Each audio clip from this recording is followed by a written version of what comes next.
예배하고 뒤에서 우리 집사님의 기도를 같이 들으며 하나님께서 갑자기 주셨던 말씀이 있습니다. 뭐냐면 빌립보서 2장 말씀이에요. 이는 너희가 흠이 없고 순전하여 어그러지고 거스르는 세대 가운데서 하나님의 흠없는 자녀로 세상에서 그들 가운데 빛들로 나타나며, 여러분들은 주님께서 다 이 땅 가운데 보내주신 빛들입니다. 할렐루야. 예. 빛을 지지 마시고 빛들로 나타나시고 주의 이름을 축원합니다. 여러분 빛으로 나타나셔야 돼요. 이 세대는요 어그러지고 거스르는 세대라고 빌립보서 2장 말씀은 기록하고 있어요. 여러분들이 살아가는 이 세대는요 어그러지고 거스르는, 메시지 성경으로 보면 비틀어지고 뒤틀린 세대. 이 세상이 그래요. 말도 안 되는 일들이 계속해서 일어나잖아요. 정말 말도 안 되는 일들이. 어젠가 그제는 뉴스 기사에 보니까 누가 마스크 쓰라고 했다고 해서 버스 기사를 목을 물었어요. 드라큘라도 아니고 목을 물어 뜯었어요. 목을. 사람이 할 짓이 아니잖아요. 사람이 할 짓이 아닌 일들이 이 세대는 계속해서 나타나는 거예요. 부모가 자녀를 고문하는 이거 정신병자들. 이거 정신병이죠. 근데 이것이 그냥 의학적인 정신병이 아니라 저는 이것이 영적인 질병이라고 생각합니다. 여러분 빛들로 나타나셔야 돼요. 할렐루야. 어느 곳에 가든 여러분 안에 계신 빛 대신 주님이 생명으로 나타나셔야 됩니다. 제가 지난주 이야기했잖아요. 제가 봤다고. 뭘 봤냐? 벌금 대낮에 어느 아줌마가 차로 그냥 가게 유리창을 갖다 박아버리는 거예요. 저 뭐야? 영화야? 영화 찍는 거야? 아무리 봐도 세트장이 안 보여. 이런 말도 안 되는 일들이 일어나는 거예요. 제가 더 말하고 싶은데 여러분들 충격받을까 봐 다 말하지 못해요. 우리 자녀들이 있어서.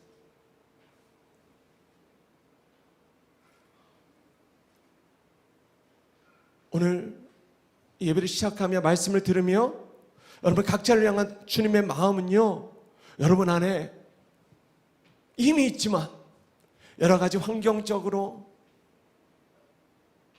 여러 가지 이 세상 안에서 희미하게 꺼져가는 여러분들의 마음의 등불이 그 빛이 환하게 다시 타오르는 것입니다. 여러분 다시 주님을 사랑하시기 바랍니다. 오늘 하나님 말씀 같이 읽겠습니다. 에베소서 1장 17절에서 23절 말씀. 혹시 저 모니터가 나올 수 있을까요? 네. 같이 읽겠습니다. 시작. 예수 그리스도의 하나님 영광의 아버지께서 지혜와 계시의 영을 너에게 주사 하나님을 알게 하시고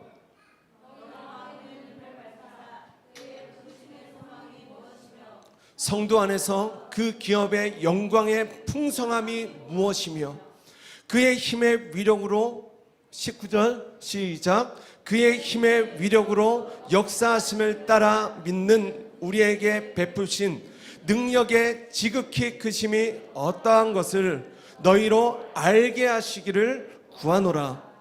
그의 능력이 그리스도 안에서 역사하사 죽은 자들 가운데서 다시 살리시고 하늘에서 자기의 오른편에 앉히사 모든 통치와 권세와 능력과 주권과 이 세상뿐 아니라 오는 세상에 일컫는 모든 이름 위에 뛰어나게 하시고 또 만물을 그의 발 아래 복종하게 하시고 그를 만물 위에 교회의 머리로 삼으셨느니라. 교회는 그의 몸이니 만물 안에서 만물을 충만하게 하시는 이의 충만함이니라. 아멘. 오늘은 성령 시리즈 4번째 시간입니다. 정말 가슴 벅찬 신앙생활은 마음이 눈이 열릴 때 시작됩니다. 정말 가슴 벅찬 신앙생활은 마음의 눈이 열릴 때 시작됩니다. 라는 제목으로 하나님 말씀 전하겠습니다. 믿음이란 것은 내가 어떤 무슨 일을 하고 안 하고의 문제가 아닙니다. 내가 어떤 일들을 하면 믿음이 있고 어떤 일을 하지 않으면 믿음이 없는 게 아니에요. 내가 오늘 이 자리에 나와서 예배를 드리면 믿음이 있고 인터넷으로 예배를 드리면 믿음이 없는 게 아닙니다. 할렐루야. 믿음이 이런 차원의 것이 아니에요. 그러면 믿음이란 무엇인가? 믿음은 나는 누구이고 나는 무엇을 해야 하며 또 나는 무엇을 가졌느냐, 이 세 가지 중대한 문제를 다룹니다. 그래서 믿음은 내가 누구이고 나는 무엇을 해야 하며 나는 무엇을 가졌는가를 확실히 아는 것입니다. 다시, 믿음은 내가 누구이고 나는 무엇을 해야 하며 나는 무엇을 가졌는가를 정말 확실하게 아는 게 믿음이라고 하는 거예요. 기독교가 다른 모든 종교, 다른 모든 철학 위에 존재한다, 단언할 수 있는 이유가 바로 이것입니다. 고대부터 현재까지의 모든 철학과 종교는요, 나는 누구이고 나는 어디로부터 왔고 어디로 돌아가는가에 대한 질문을 끊임없이 던져왔습니다. 그런데 철학과 종교를 한번 깊이 있게 공부해 보면 결국 그 답은요, 마지막에 다 불분명해요. 오직 기독교만이 그 답을 분명하게 이야기합니다. 우리는 하늘로부터 왔고 하늘로 다시 돌아갈 거야. 오히려 그 답이 너무 분명하고 단호해서 세상은 불만인 거예요. 이 포스트 모더니즘의 시대, 모더니즘이란 쉽게 말하면 모던하다, 막 인테리어가 모던하다 그러잖아요. 이게 뭡니까? 딱딱 떨어진다는 거예요. 기준이 분명하다, 이게 모던이에요. 그래서 포스트 모더니즘은 모더니즘을 포스트하는 게, 모더니즘을 반대하는 게 바로 포스트 모더니즘입니다. 딱딱 떨어지는 것, 기준이 분명한 것을 거부하는 거예요. 그래서 포스트 모더니즘의 시대가 제일 싫어하는 게 바로 기독교 사상입니다. 너무 딱딱 떨어져서.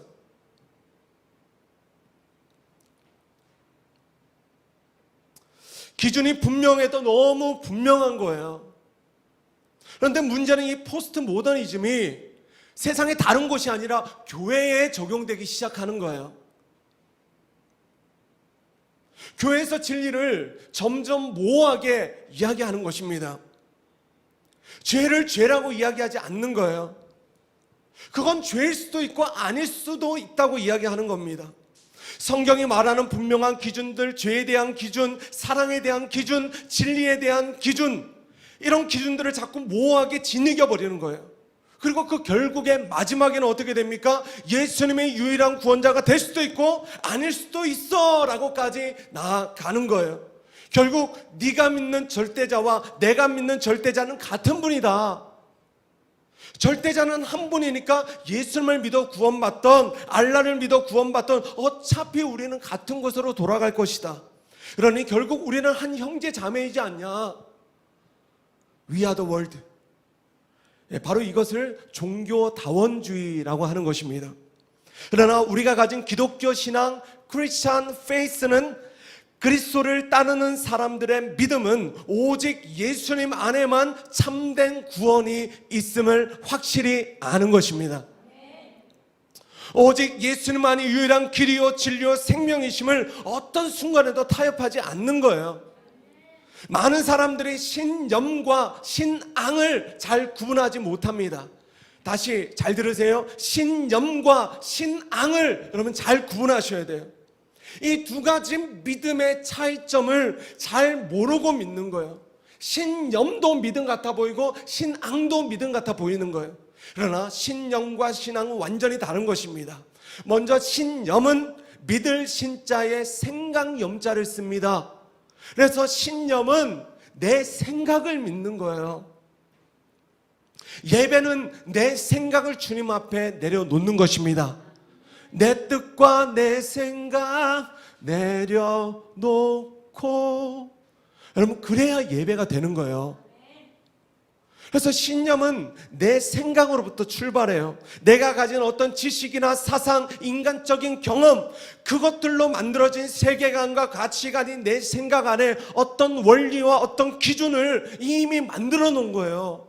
생각이 흘러가는 이 생각의 길이 이미 다 생각의 골이 파져 있는 거예요. 믿음은 뭐냐? 이 생각의 골을 성령으로 다 깎아내버리는 것입니다. 할렐루야.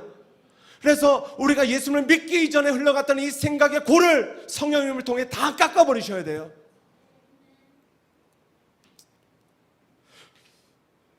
또 이 모든 세상적인 가치관, 세계관, 그것들을 내 생각으로 지지하고 신뢰하는 것, 바로 이것을 신념이라고 하는 것입니다.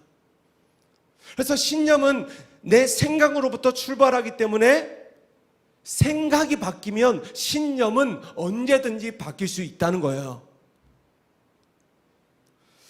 제가 저희 집안에서 일대로 예수님을 믿었습니다. 처음이었어요. 모든 집안을 통틀어서. 그때 우리 집안은 거의가 불교였고 저희 삼촌은 불교의 보살이셨어요. 그런데 이 삼촌이 위암 말기로 돌아가실 때쯤에 제가 목사가 되었습니다. 그때 제가 이 병원에 문병을 갔는데 이미 삼촌이 복수가 이렇게 가득 차서 배가 이렇게 불룩해지셨어요. 그때 제가 삼촌께 여쭤보고, 삼촌 기도해 드려도 괜찮겠습니까? 그래도 제가 목사인데 제가 한번 기도해 드려도 괜찮습니까? 괜찮대요. 그래서 제가 삼촌께 기도를 해 드렸습니다. 보살님에게. 그런데 제가 이렇게 기도를 하는데 한 문장 한 문장 기도할 때마다 이분이 그런 거예요. 아멘, 아멘, 아멘. 어디서 배우는지 모르겠어요. 이분 보살님인데. 제가 깜짝 놀랐습니다. 왜요? 인생의 무기력 앞에, 그 한계 앞에 이분의 신념이 무너진 거예요. 그래서 예수님을 믿는 믿음은 우리의 생각이 바뀔 때 생겨나는 것입니다. 오늘 이 예배가 우리의 생각이 변화되는 예배가 되기를 축복합니다. 지난주에는 거듭남, 다시 태어나는 것에 대한 말씀을 나눴습니다. 기독교 신앙의 핵심은요, 다시 태어나는 것입니다. 물과 성령으로 다시 태어나는 거예요. 물이란 회개를 말합니다. 회개를 통해 성령님이 내 안에 오실 때에 우리는 다시 태어나는 거예요. 엄마 뱃속에서 한번 태어났지만 성령으로 저 하늘로부터 다시 태어나는 것입니다. 그런데 그 회개의 출발점이 무엇이냐? 내 생각이 틀렸구나라는 것을 인정하는 것이 바로 회개라는 거예요. 그때 우리는 위로 다시 태어나 새로운 인생을 시작하게 되는 거예요. 그리고 이제 신앙은 무엇인가? 신앙이란 무엇인가를 살펴보면 신앙은 믿을 신자에 우러를 앙자를 씁니다. 그래서 신앙은 문자 그대로 우러러 믿는 거예요. 신앙은 우러러 믿는 거예요. 이 우러름의 방향은 땅이 아니라 하늘이죠. 제가 가장 좋아하는 크리스찬 시인 윤동주 씨가 서시에서 이런 멋진 고백을 합니다. 죽는 날까지 하늘을 우러러 한 점 부끄러움이 없기를. 그러므로 신앙은 죽는 날까지 하늘을 우러러 바라보는 것입니다. 그 하늘에 계신 하늘 아버지 앞에서 한 점 부끄러움 없이 살기를 갈망하는 것, 그렇게 죽는 날까지 변치 않고 하나님을 바라보는 것, 예수님을 바라보는 것, 이것을 신앙생활이라고 하는 거예요. 교회에 오는 것이 신앙생활이 아니라 하늘을 우러러 부끄러움 없이 주님 앞에서 사는 것이 신앙생활이라는 것입니다. 반대로 하늘을 우러러 예수님을 믿지 않고 나 자신을 필요를 위해 예수님을 믿는 것, 바로 이것을 종교생활이라고 하는 거예요. 그리고 이런 종교생활에는 구원이 없고, 종교생활에는 만족이 없고, 종교생활에는 행복이 없다는 것이 바로 예수님의 가르침이었습니다. 오늘 혹시나 나도 모르게 이 종교생활에 덫에 빠졌던 분들이 계시다면, 신앙이 아니라 나의 신념으로 예수님을 믿어왔다면 오늘 그 생각과 마음을 돌이킬 수 있기를 주의 이름으로 축원합니다. 오늘 살펴볼 에베소서는요, 그가 해산의 고통으로 복음으로 나왔던 이 에베소 성도들에게 쓴 바울의 옥중서신, 로마 감옥에서 썼던 편지였어요. 그 중에 오늘 본문 1장은 에베소 교회 성도들을 위한 중보기도인 동시에 너희는 이렇게 기도해야 해 하는 이 사도 바울의 가르침을 담은 구절입니다. 자, 에베소서의 주제는요, 한 단어로 표현할 수 있는데 한번 따라합시다. 일치. 예, 이 일치가 에베소서의 주제예요. 깨어짐에서 일치로, 깨어지고 분리되었던 것들의 일치, 하나됨, 바로 이것이 에베소서의 핵심 메시지입니다. 그래서 에베소서는 총 4가지 일치를 말해요. 1장 10절에서는 하늘과 땅의 일치. 여러분, 예수님을 믿는다는 것은, 우리가 주님을 예배한다는 것은, 이 공간 가운데 우리가 고백했잖아요. 우리 초신자들은 도대체 이게 무슨 말이냐, 하나님 나라가 이곳에 임하게, 이게 무슨 말이냐 잘 모르실 거예요. 점점 아시게 될 겁니다. 할렐루야. 예, 모르는 건 모르는 대로, 모르는 것은 모르는 대로, 예, 그냥 넘어가세요. 할렐루야. 정말 이런 건 알아야겠다 노트하고 목사에게 물어보시면 됩니다. 예, 그냥 아는 것만 흡수하시면 돼요. 그래서 1장 10절에 하늘과 땅의 일치, 뭐냐면 하늘의 일들이 이 땅에서도 이루어지는 거예요. 할렐루야. 이것이 하나님 나라가 이곳에 임하게 하옵소서라는 기도가 되는 것이죠. 또 2장 11절 22절에는 유대인과 이방인의 일치, 이것도 중요한 주제예요. 또 세 번째 4장의 교회 공동체의 일치. 저는 우리 살아있는 교회의 성도들이 더 하나 되어지기를 원합니다. 이것이 이 성도의 하나됨이 이 에베소서의 중요한 주제라는 거예요. 그리고 오늘 설교와 관련해서 가장 중요한 일치는 바로 4장 13절에 나온, 한번 따라합시다. 아는 것과 믿는 것의 일치. 여러분, 아는 것과 믿는 것의 일치, 이것이 신앙생활에 너무나 중요하다는 거예요. 자, 본문 13절 14절 같이 한번 읽겠습니다. 시작.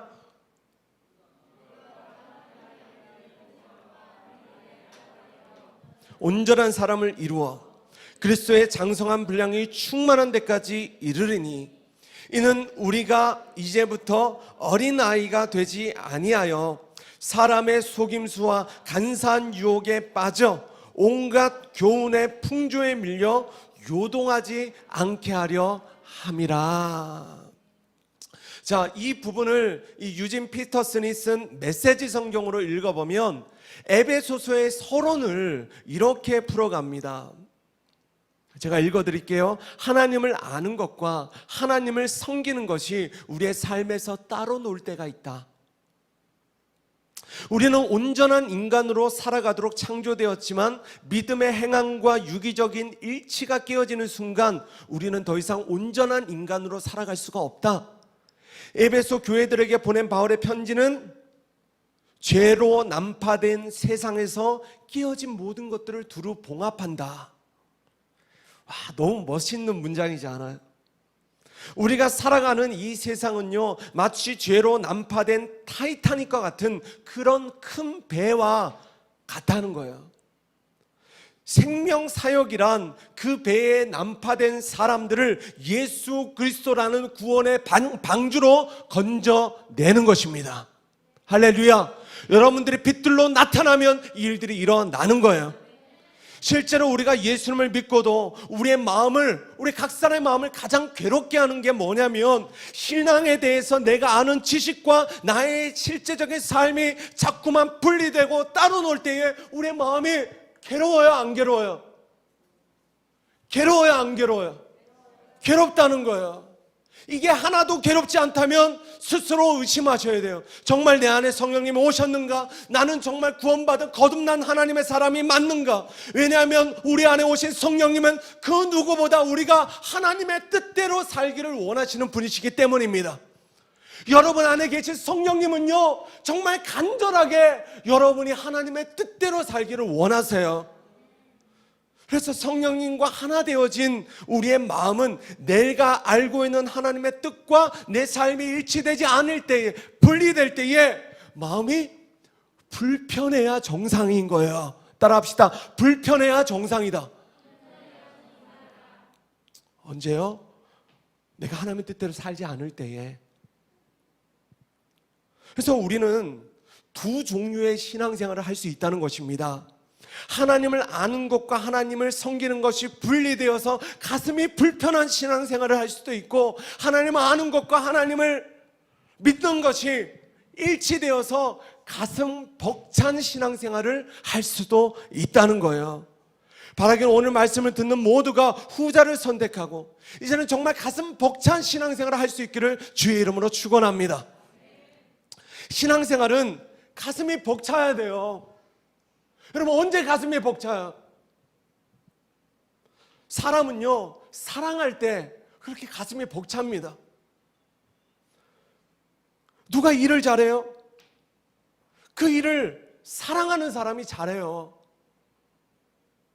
여기 사장님들이 몇 분 계신데요, 어떤 직원이 예뻐요? 그 일을 억지로 하는 사람? 당신은 월급 받기 위해 태어난 사람. 이런 사람은요, 사장님 볼 때 약간 꼴 보기 싫은 사람인 거예요. 예쁘지가 않아요. 이런 사람들은 바로 티가 납니다. 그 일을 진심으로 사랑하는 사람, 그래서 최선을 다하고 그 일에 진심과 전심으로 임하는 사람, 그런 직원이 사장님의 눈에는 이쁜 거예요. 마찬가지로 누가 하나님께 이쁨을 받는가? 다 예쁩니다. 할렐루야. 예. 그러나 다윗이 특별히 하나님의 마음에 합한 자로 여김을 받았던 것처럼 정말 하나님 보시기에 가슴 벅찬 어떤 한 사람이 분명히 있다는 거예요. 그는 예수님을 믿을 때에 힘들게 믿지 않아요. 예수님을 따라갈 때에 인상 쓰며 따라가지 않고 사랑하며, 예수님을 사랑하며 따라가는 것입니다. 사랑하며 따라가는 거예요. 사랑하며. 자녀는요, 부모를 사랑하며 따라가는 거예요. 할렐루야. 에노가 일로 와봐봐. 나와봐.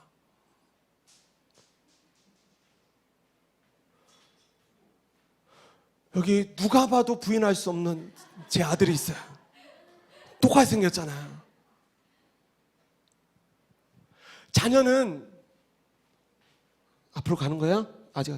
준비 시작. 여기까지.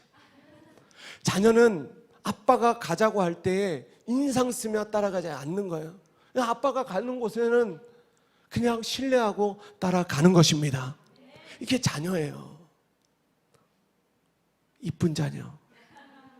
할렐루야. 들어가.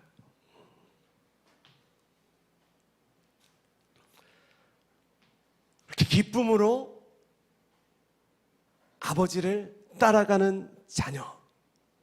그가 하나님의 마음을 벅차오르게 하고 하나님의 마음에 시원한 얼음 냉수와 같은 사람이 되는 것입니다. 그러므로 가슴 벅찬 신앙생활은요, 사랑하는 거예요. 사랑은 가슴을 벅차게 해요. 할렐루야. 청년의 때의 가장 위험한 연애는요, 연애를 해야 해서 하는 거예요. 그래, 이 정도 쉬었으면 연애 한번 해야지. 나는 못솔은 모태솔로를 말합니다. 모태솔로인데 이제는 연애할 때가 됐다, 이런 이유로 누군가를 만나면 100% 상처만 남기는 이별을 하게 되는 거예요. 그래서 연애는 누구와 하는가? 가슴이 뛰는 사람과 해야 하는 것입니다. 저는 우리 주수미 사모님을 만났을 때 심장이 튀어나오는 줄 알았어요. 가슴이 벅차오르는 거예요. 그러면 심장이 막 튀어날 것 같으면 무조건 다 만나도 되는가? 아니에요. 내 안에 계신 성령님이 기뻐하시는 사람을 만나야 돼요. 할렐루야. 내 마음 깊은 곳에 계신 주님이 그래 그 사람이야 라고 하는 사람과 만날 때 그 연애는요, 하나님께 이쁨 받는 연애가 되어지는 것입니다. 마찬가지로 우리가 예수님을 믿는 것, 교회 다니는 것도 그렇습니다. 엄밀히 말하면 신앙이란 우리가 하늘을 우러르는 주 예수님을 믿는 그 믿음의 상태를 말하고, 신앙생활이란 그렇게 예수님을 믿기 때문에 달라진 교회 생활, 달라진 회사 생활, 달라진 나의 가정 생활, 이 모든 전반적인 삶의 변화, 하나님을 사랑하고 이웃을 사랑하는 신앙이 구체적으로 실천된 그 상태를 바로 신앙생활이라고 이야기하는 것입니다. 그래서 가슴이 막 벅차오르는 그런 신앙생활은요, 그냥 지식만, 이 성경적 지식만 가진다고 되어지는 것이 아니에요. 제자 훈련을 다 마친다고 해서 되는 게 아닙니다. 예수님을 믿기로 내가 했으니까 이렇게 해야지, 율법을 지켜야지, 11조를 해야지, 사랑을 해야지, 봉사를 해야지, 용서를 해야지, 어떤 의무감이나 율법적인 욕으로는요, 절대로 이런 것들이 불가능하다는 거예요. 여러분, 사랑해야 이 모든 것들이 가능한 것입니다. 그러면 어떻게 해야 하는가? 어떻게 하면 우리는 더 이상 가슴 불편한 신앙생활이 아닌 가슴 벅찬 신앙생활을 할 수 있는가? 정말 원하십니까? 정말 원하세요? 여러분, 신앙생활은요, 가슴이 막 기쁜 거예요. 할렐루야.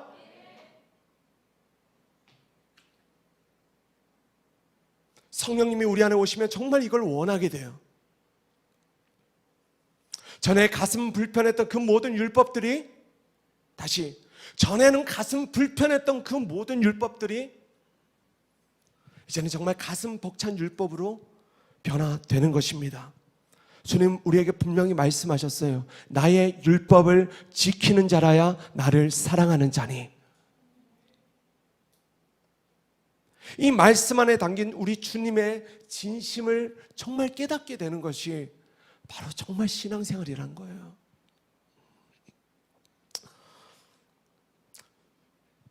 저는 지난 1년 4개월 동안 교회를 개척하고 1년 4개월 동안 이 단위에서 헌금 11조와 관련된 설교를 한 번도 한 적이 없습니다.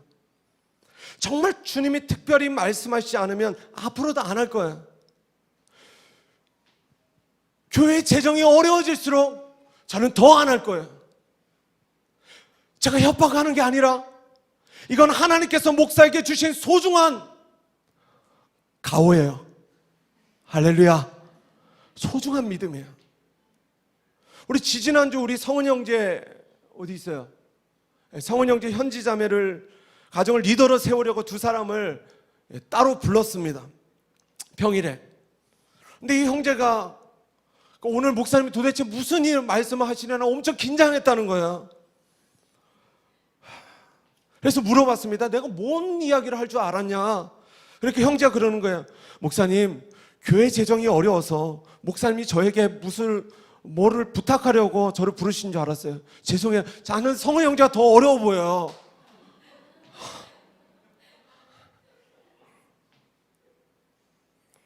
그런 거 안 해요. 그래서 제가 그랬습니다. 나는 그런 목사가 아니다.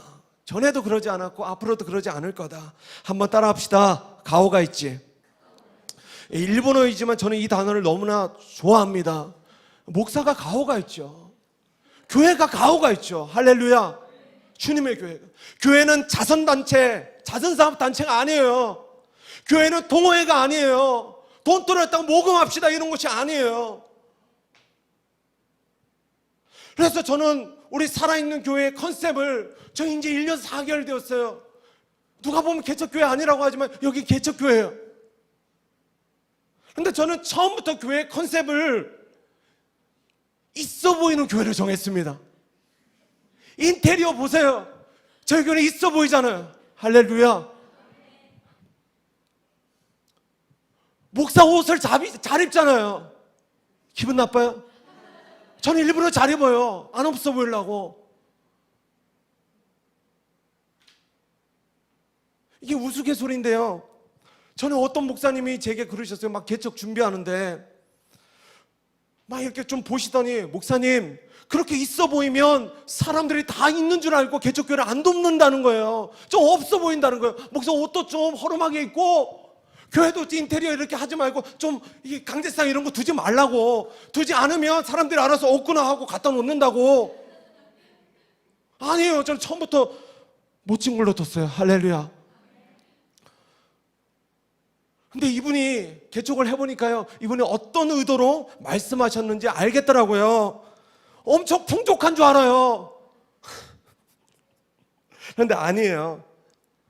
지난 1년 넘게 목사를 곁에서 바라본 분들은 아실 거예요. 교회 재정 저는 한 푼 한 푼 절대로 허투루 쓰지 않습니다. 공기청정기 저 당근마켓에서 사왔어요. 절대로 새 거 사지 않아요. 한 푼 한 푼 저는 뭐 아껴요.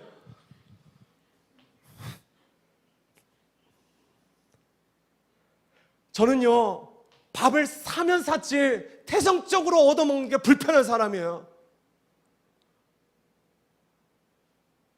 저는 우리 교회가, 살아있는 교회가 없어서 인색한 교회가 아니라 없어도 넉넉하게 베푸는 교회가 되어지길 소원합니다.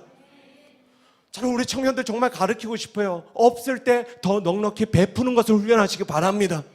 여러분, 그걸 훈련하셔야 하늘의 부유함이 여러분의 인생 가운데 부어지는 것이죠. 없으면 금식하면 되죠. 뭘 빌어 먹습니까? 굶으면 되지.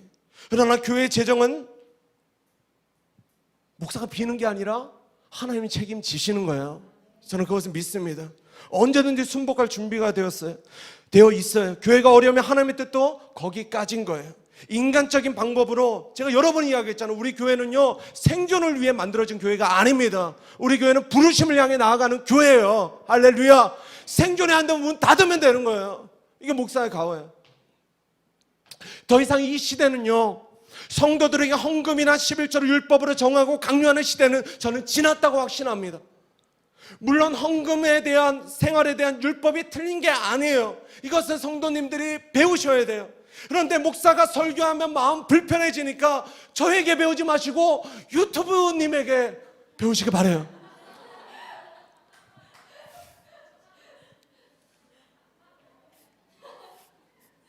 뒤에서 빵 터지셨어요.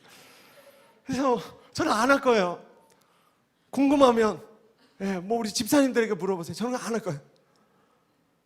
그러나 여러분 잘 들으세요. 의무감으로 해야 해서 한다면, 저는 이것 말씀을 드리려고 길게 이야기해요. 의무감으로 내가 해야 해서 한다면, 주님께 억지로 드린다면 그 예물이 교회를 건강하게 세워갈 수 없다는 것입니다.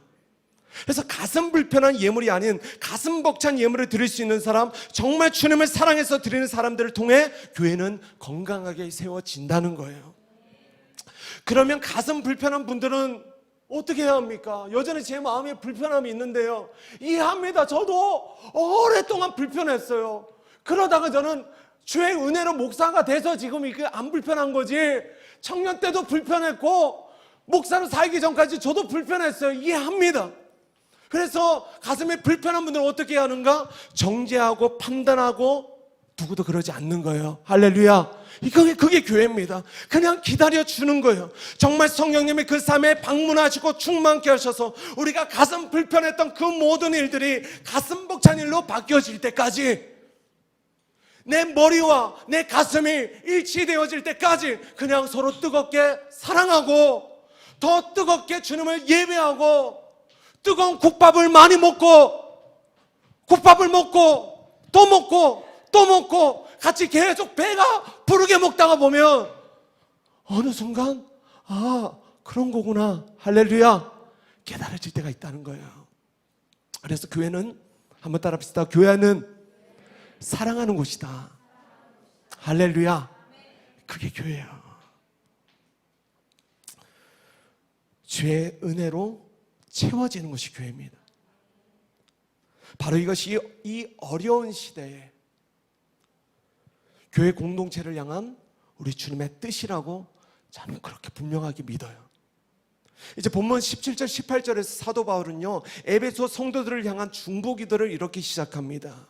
우리 주 예수 그리스도의 하나님, 영광의 아버지께서 지혜와 계시의 영을 너희에게 주사 하나님을 알게 하시고 너희의 마음의 눈을 밝히사 그의 부르심의 소망이 무엇이며 성도 안에서 그 기업의 영광의 풍성함이 무엇이며. 여러분, 마음의 눈이 있어요. 여러분, 인터넷에서 뒤져보면 제3의 눈 이런 게 있습니다. 들어보신 적 있습니까? 이게 뭐냐면 아무튼 여타의 이상한 종교들은요 다 이 제3의 눈을 이야기해요. 힌두교도 이야기하고, 여기 힌두교도 이야기하고 불교도 이야기하고. 불교 신자가 이 설교 들으면 안 되는데, 아무튼 불교도 이야기하고 여러 가지 종교들이 제3의 눈에 대해서 이야기해요. 여러분, 기독교는 이 제3의 눈을 뭐라고 이야기하냐면 마음의 눈이라고 이야기합니다. 할렐루야. 마음의 눈이 있다는 거예요. 제가 서론에 이런 말씀을 들었습니다. 한번 따라합시다. 믿음이란 내가 누구이고 나는 무엇을 해야 하고 나는 무엇을 가졌는가를 확실히 아는 것이다.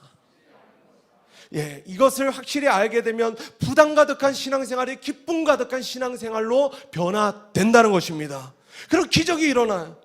그래서 이것들을 어떻게 아는가에 대한 답이 17절입니다. 우리 주 예수 그리스도의 하나님, 영광의 아버지께서 우리에게 지혜와 계시의 영을 부어주시면 마음의 눈이 열려진다는 것입니다. 그러면 하나님을 알게 돼요. 할렐루야. 마음의 눈이 밝아져요. 다른 말로 마음의 눈이 열려진다는 것입니다. 그때부터 우리는 서서히 세 가지의 질문에 대한 답을 얻게 돼요. 첫째로, 나는 누구인가를 알게 돼요. 나는 누구인가? 지혜와 계시의 영을 통해 하나님을 알게 되면 내가 누구인지도 알게 됩니다. 여러분, 사랑하는 여러분, 하나님을 알면 내가 누구인지 알게 돼요. 전에 우리 교회에 오셨던 어떤 세가족 가장분이 이런 기도 제목을 내놓으셨습니다. 기도 제목이 이래요. 내가 누구인지를 알고 싶다. 직장인 누구누구가 아닌, 남편 누구누구가 아닌, 아빠 누구누구가 아닌 진짜 내가 누군지 알고 싶다. 그런데 이 답은요, 오직 하나님을 알 때만 풀려진다는 것입니다. 어떤 철학도 어떤 종교도 이에 대한 명확한 답을 주지 못했던 거예요. 소크라테스의 유명한 명언이 있습니다. 뭐예요? Know yourself. 네 자신을 알라. 그런데 그런 소크라테스 자신이 죽을 때에 이런 유명한 말을 또 남기고 떠납니다. 뭐예요? 무지를 아는 것이 곧 삶의 시작이다. 그럼 이게 뭐예요? 소크라테스는 그 똑똑하고 그 최고의 철학자 소크라테스도 이것 한 가지 깨달은 거예요. 그 인생의 모든 시간 가운데 이거 하나 깨달은 거예요. 뭐예요? 너도 무지하고 나도 무지하다. 니도 아는 게 없고 나도 아는 게 없다. 이거 깨닫고 꼴까닥 죽은 겁니다. 그런 나 자신의 무지함을 아는 것이 삶의 시작이다. 그러나 삶의 시작은요, 나의 무지를 깨닫는 것이 아닙니다. 삶의 시작은요, 하나님을 아는 것입니다. 지난 한 주 우리가 읽었던 잠언은 이렇게 말씀해요. 여호와를 경외하는 것이 지혜의 근본이요, 거룩한 자를 아는 것이 명철이니라. 그러므로 인생이 취할 수 있는 가장 큰 지혜는요, 하나님을 알고 그분을 경외할 때 얻게 되는 것입니다. 그것을 알며 서서히 내가 누군지를 알게 돼요. 그래서 우리의 마음의 눈을 열어주시고 하나님의 어떤 분이신지를 정말 알게 하시는 분이 바로 지혜와 계시의 영이신 성령님이시라는 거예요. 지혜의 영이란, 잘 들으세요, 지혜의 영이란 쉽게 말하면 하나님을 인식할 수 있는 예력을 말합니다. 계시의 영이란 참과 거짓을 분별하게 하는 이 분별력을 말해요. 그래서 지혜와 계시의 영이신 성령님이 우리 안에 오시면 그때부터 하나님이 인식이 되기 시작하고 무엇이 참인지 무엇이 거짓인지가 저는 정말로 분별이 되기 시작하는 것입니다. 여러분, 정신 분열증 있는 분들 만나본 적이 있으세요? 저는 만나봤습니다. 이게 뭐냐면 참이 무엇인지 진리가 진짜가 무엇인지를 분별하지 못하는 게 정신 분열증이에요. 뭐가 진짜인지 뭐가 가짜인지가 분별이 안 돼요. 지난주에 어떤 목회자분을 만났는데 이분이 그래요. 요즘은 교회 안에도 그렇게 사기꾼들이 많다는 거예요. 목사님을 사기치고 도망가는 그런 말도 안 되는 사람들이 있다는 거예요. 성도끼리 사기를 치는. 여러분, 한 번은 이야기하고 싶은데 오늘 꼭 이야기해서 절대로 성도들끼리 동거래하지 마시기 바랍니다. 한번 따라합시다. 돈은 빌려주는 것이 아니라 그냥 주는 것이다. 그래서 감당할 수 있을 만큼만, 안 되면 나는 이거 안 된다 이야기하시고 그냥 감동되는 대로 10만 원 필요해. 너 10만 원 없다. 만 원 가져라. 있다. 가지고 가라. 그냥 그러고 마세요. 할렐루야. 절대로 성도들끼리 돈 꾸고 하시면 안 됩니다. 아셨죠? 교회는 그런 것이 아니에요. 교회는 사랑하는 곳입니다. 이 시대는요, 참된 사랑, 거짓된 사람이 분별이 잘 안 됩니다. 참된 지식, 거짓된 지식이 분별이 안 돼요. 이단이 왜 성행해요? 참된 복음, 거짓된 복음, 이것이 분별이 안 되는 거예요. 분별하지 못하는 거예요. 그러나 지혜와 계시의 영이신 성령님께서 우리의 눈을 여시면 이것들이 정확하게 분별이 되기 시작하는 것입니다. 사랑하는 여러분, 무엇이 가장 참됩니까? 인생이 경험할 수 있는 가장 참된 것이 무엇이에요? 바로 그것은 하나님의 사랑입니다. 그분은 정말로 우리를 사랑하세요. 세상 끝날까지 우리를 사랑하심을 믿으시기 바랍니다. 대신 사람의 사랑은 거짓돼요. 왜 그 사랑이 거짓되는가? 변하기 때문이에요. 전에 어떤 드라마의 명대사가 있습니다. 어떻게 사랑이 변하니? 그런데 사람의 사랑은 변해요. 어떻게 변하는 게 아니라 그냥 변합니다. 그러나 하나님의 사랑은 영원하십니다. 어떻게 안 변하니 이게 아니라 그냥 안 변해요. 이것을 깨달을 때에 우리는 영원하신 하나님의 사랑을 더 갈망하고 그 사랑의 목마른 예배자로 살게 되는 것입니다. 성경은 나를 영원히 사랑하시는 하나님께서 나를 영원한 자녀 삼으셨다고 말씀하세요. 죄인이었던, 죄 덩어리였던 내가 의인이 될 수 있다고 말씀합니다. 마귀의 종이었던 내가 왕 되신 하나님의 백성이 될 수 있다고 말씀해요. 우리는 예수님의 십자가와 부활을 믿을 때에 자녀가 될 수 있고 의인이 될 수 있는 것입니다. 그래서 성령님은 성경이 말하는 이 모든 것들을 우리가 전혀 의심하지 않고 확실히 믿어지게 하는 분이신 거예요. 그때 우리는 확실히 알게 됩니다. 나는 정말 하나님의 자녀가 맞구나. 나는 정말 의롭구나. 할렐루야. 또 나는 누구인가? 베드로전서 2장 9절 시작.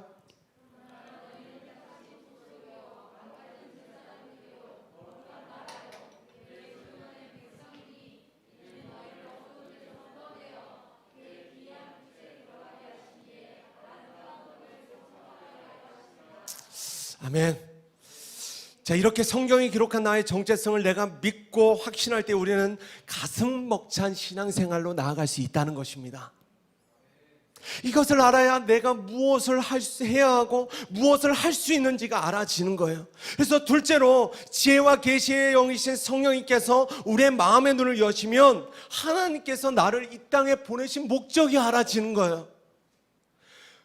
내가 무엇을 위해 살아야 하는지, 나의 오늘을 무엇을 위해 눈을 뜨고 이 하루를 살아야 하는지, 그 삶의 의미가 알아지고 삶의 목적이 알아지는 것입니다. 어떤 자격증을 따기 위해 살아가는 것이 아니라, 어떤 직장에 취업하기 위해 살아가는 것이 아니라 우리 인생의 궁극적인 목적을 알게 되는 거예요. 그때 우리의 신앙생활은 가슴 벅차지게 된다는 것입니다. 셋째로 우리를 부르신 하나님께서 그 부르심을 감당할 수 있는 능력까지 주셨음을 우리는 깨닫게 되는 것입니다. 이게 신앙생활이에요. 다시 말해서 내가 누구인지를 알고 왜 살아야 하는지를 아니까 내가 무엇을 할 수 있는지도 알아지는 거예요. 그래서 성령님으로부터 오는 믿음은 세 가지를 확실하게 아는 것입니다. 나는 누구인가? 나는 무엇을 하라고 이 땅에 부르셨는가? 나는 구체적으로 무엇을 할 수 있는가? 나의 정체성, 나의 부르심, 그리고 그 부르심을 이룰 수 있는 능력까지 우리는 알게 되는 거예요.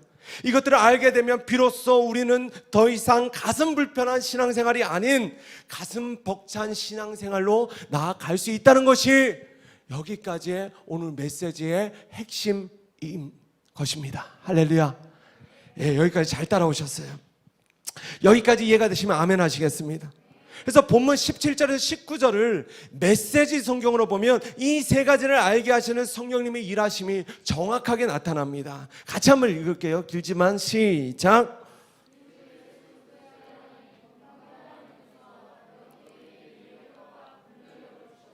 하나님을 친히 알게 하시고 여러분의 눈을 맑고 또렷하게 해 주시기를 구합니다.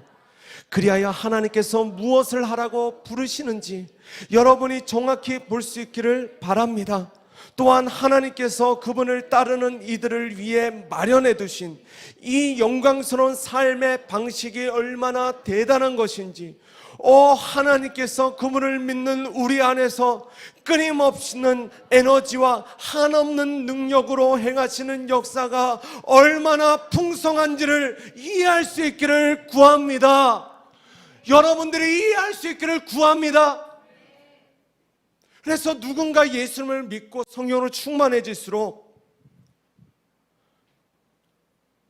가슴 벅찬 신앙생활로 나아갈수록 그 사람의 눈동자가 맑고 또렷해지는 것을 보게 돼요. 자, 이제 졸릴 때죠. 옆에 분들 한번 쳐다보십시오. 그 눈동자가 맑고 또렷한가? 그런데 이게 기가 막힙니다. 와, 제가 청년사역을 오래 했잖아요. 처음에 올 때는 죄송해요. 눈이 약간 갔어요. 약 먹은 사람처럼 가 있어요.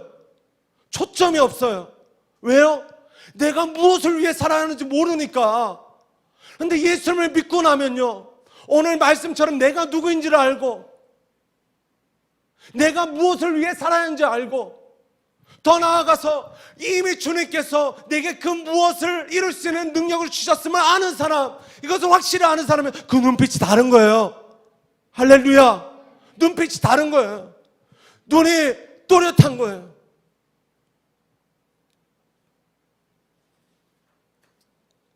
그리고 하나님께서 그분을 따르는 이들을 위해 마련해 두신 이 영광스러운 삶의 방식, 이 삶의 방식이 뭐예요? 제자의 삶. 할렐루야.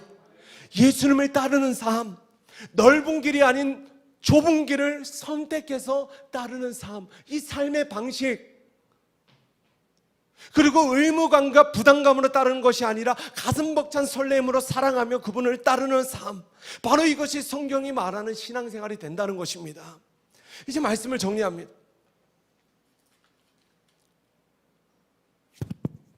제가 지금껏 참 많은 청년 리더들을 세워왔습니다. 그런데 그때마다 한결같이 청년 리더를 세울 때마다 한결같이, 어쩌면 그렇게 한결같이 하는 말이 있어요. 뭐냐면, 목사님, 저는 리더 스타일이 아닙니다. 저는 팔로워 스타일입니다. 따라가는 것은 잘 할 수 있어요. 리더는 저보다는 저 사람이 더 적당해 보입니다. 며칠 전에도 우리 사랑하는 우리 설아자매가 이런 말을 했어요. 목사님, 우리 청년 공동체에 더 많은 리더들이 세워져야 할 것 같아요. 저희 교회 벌써 청년들이 15명이 넘어요. 목사님, 청년 공동체에 더 많은 리더들이 세워져야 할 것 같아요. 죄송하지만 저는 그 설아자매의 그 말의 의도가 다 보이는 거예요. 그래서 제가 그랬습니다. 설아자매가 세워가게 될 겁니다. 그래서 설아자매가 그래요. 장미 언니 화이팅!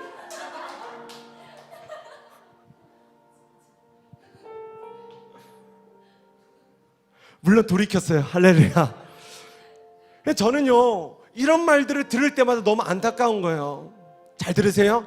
하나님은요, 리더가 될 만한 능력을 가진 사람을 리더로 세우는 것이 아닙니다. 그냥 하나님의 주권으로 부르시고, 아, 하나님이 나를 부르셨구나, 그 사실을 아는 사람, 그 사실을 확실히 아는 사람에게 감당할 능력도 부어주시는 것입니다. 저는 타고난 게 목사 스타일이라 목사가 된 게 아니에요.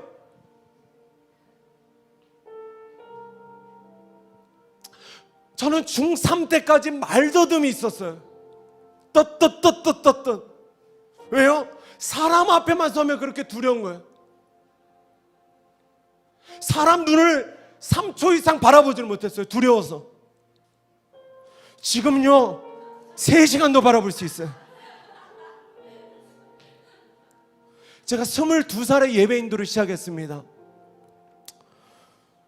이제 제 그 주일 예배, 제가 찬양 인도를 그 20대 후반부터 한 15년 정도를 해왔어요. 2주 뒤에 제가 은퇴합니다. 할렐루야.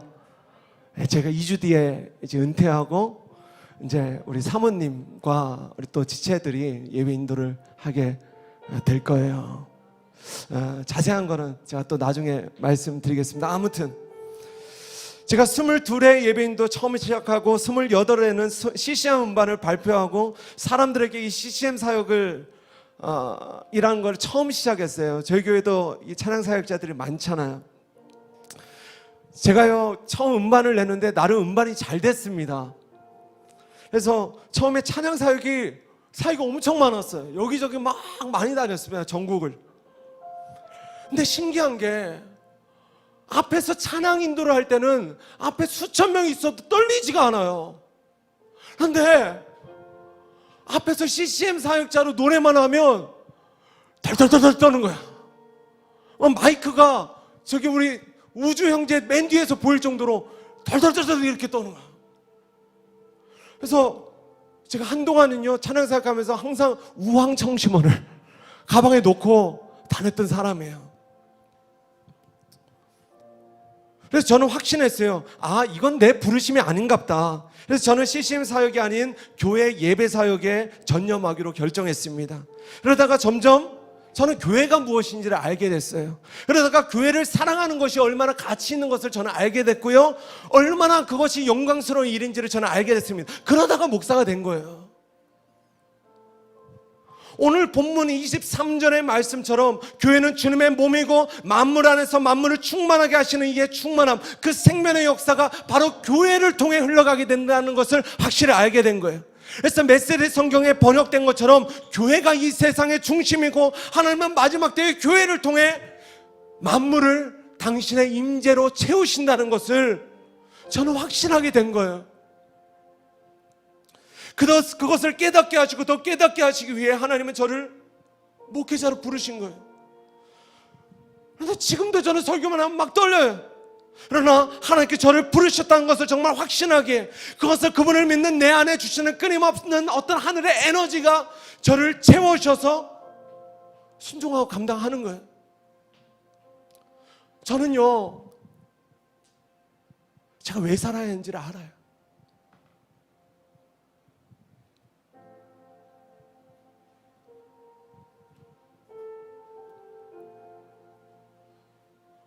어제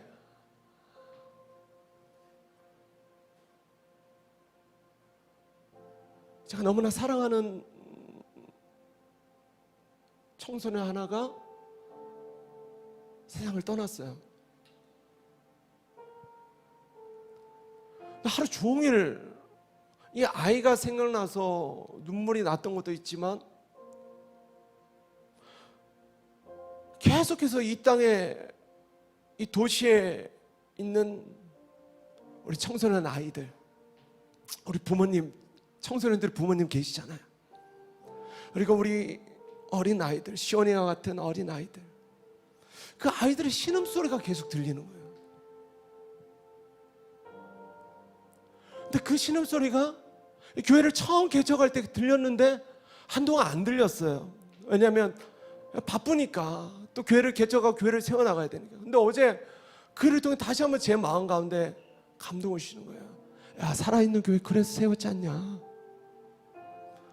그 아이들의 고통소리, 신음소리 귀 기울이라고, 그 아이들 살리라고, 이 땅에 죽어가는 청년들 살리라고, 그래서 이 교회 세웠지 않냐?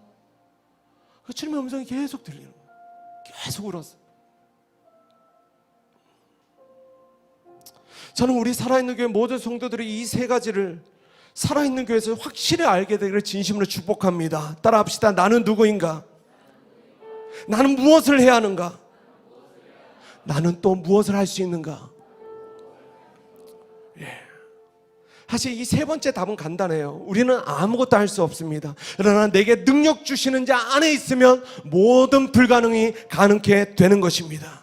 이 시간 같이 한번 자리에서 일어나 우리 한번 찬양하고 기도합시다. 성령님, 오늘 예배하는 모든 예배자들의 마음의 눈을 열어 주시옵소서.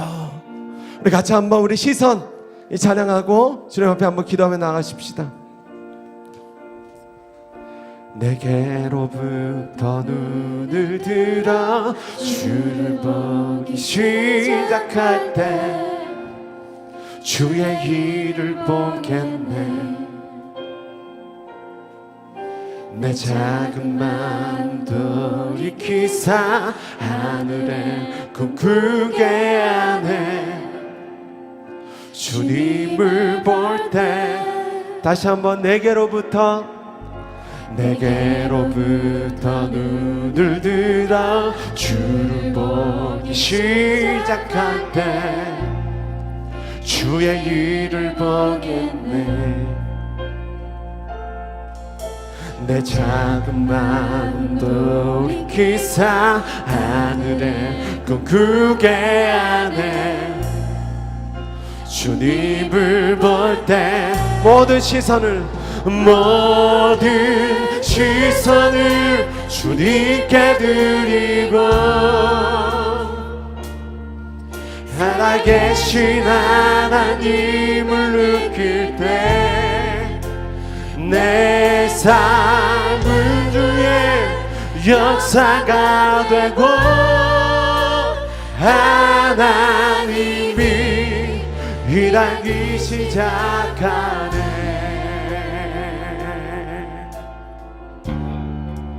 성령, 오늘 우리 모두의 믿음의 눈을 열어주소서.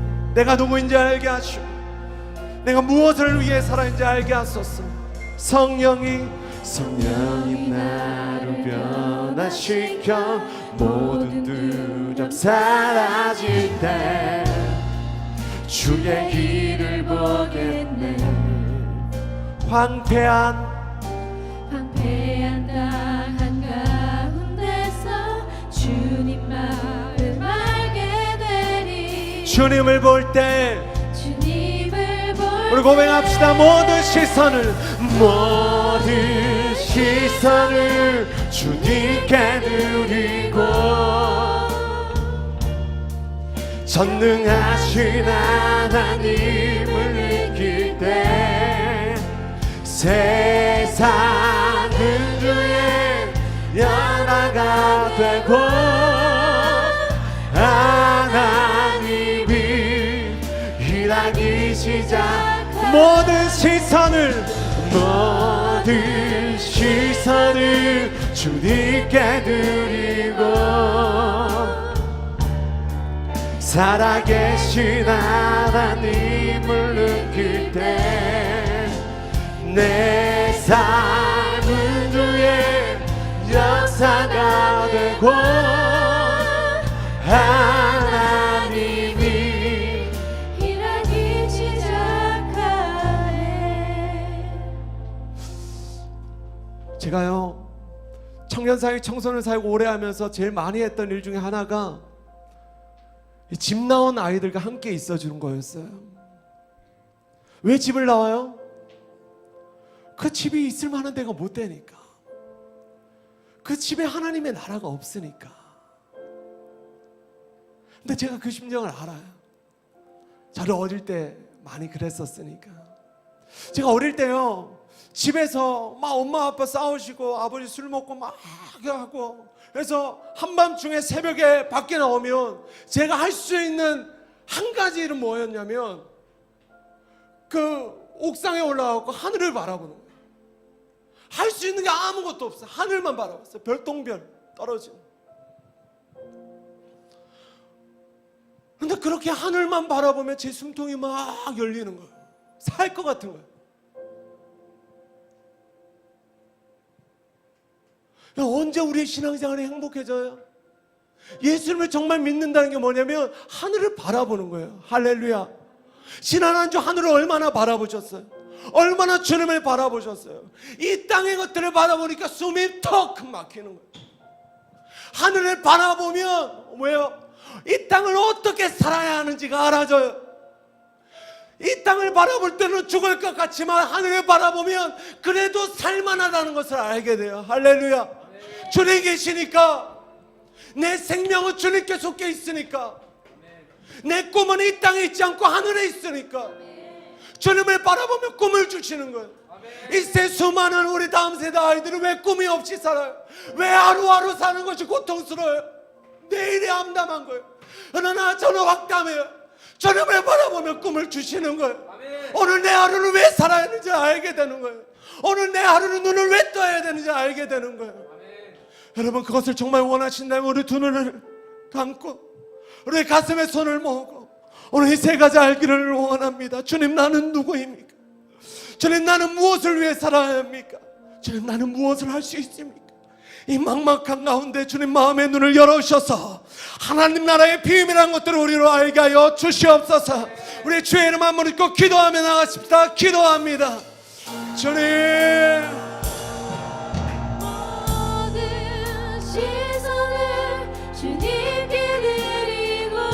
성령님 오소서. 성령이 이것 가운데 역사하시길 원합니다.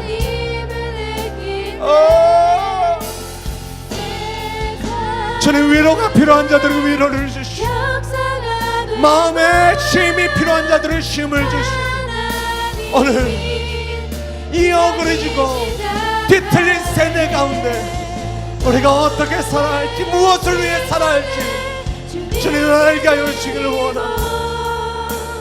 주님, 우리 장년들, 우리 자녀들에게 아름다운 세상을 선물해 주기를 원해요. 주님, 우리에게 꿈을 꾸게 하고 우리에게 비전을 주소서. 주님, 빛들로 나타나게 하소서. 하나님, 빛들로 나타나게 하시기를 원합니다. 예, 주님.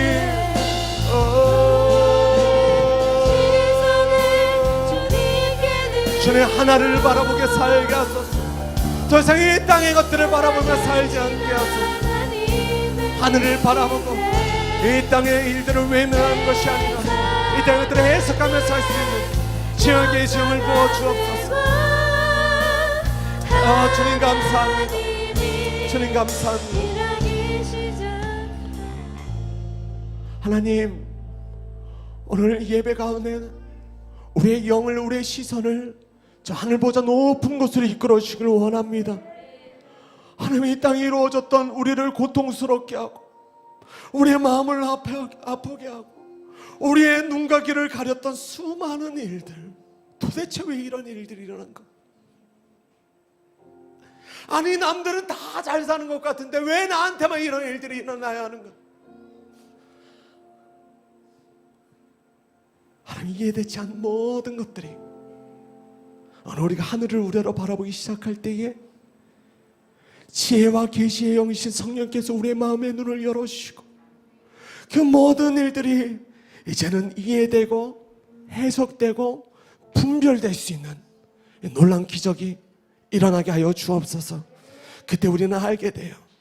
나는 누구인지, 나는 무엇을 위해 살아야 하는지, 또 나는 무엇을 할 수 있는지.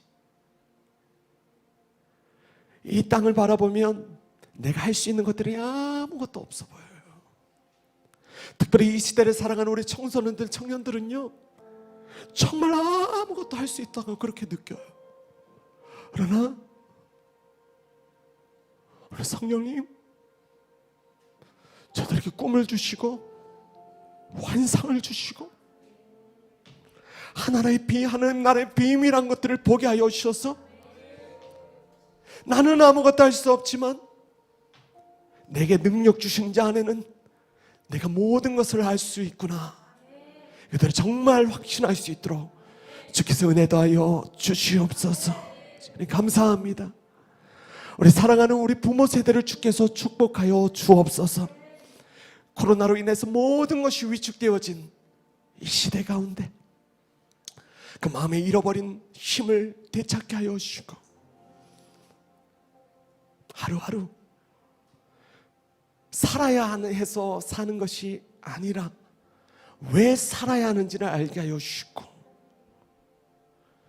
나의 작년의 때에 노년의 때에 주께서 내 삶 가운데 무엇을 원하시는지를 분별하고 그 일에 순복하고 그 열매를 먹을 수 있는 우리 모든 장년들이 되게 하여 주옵소서.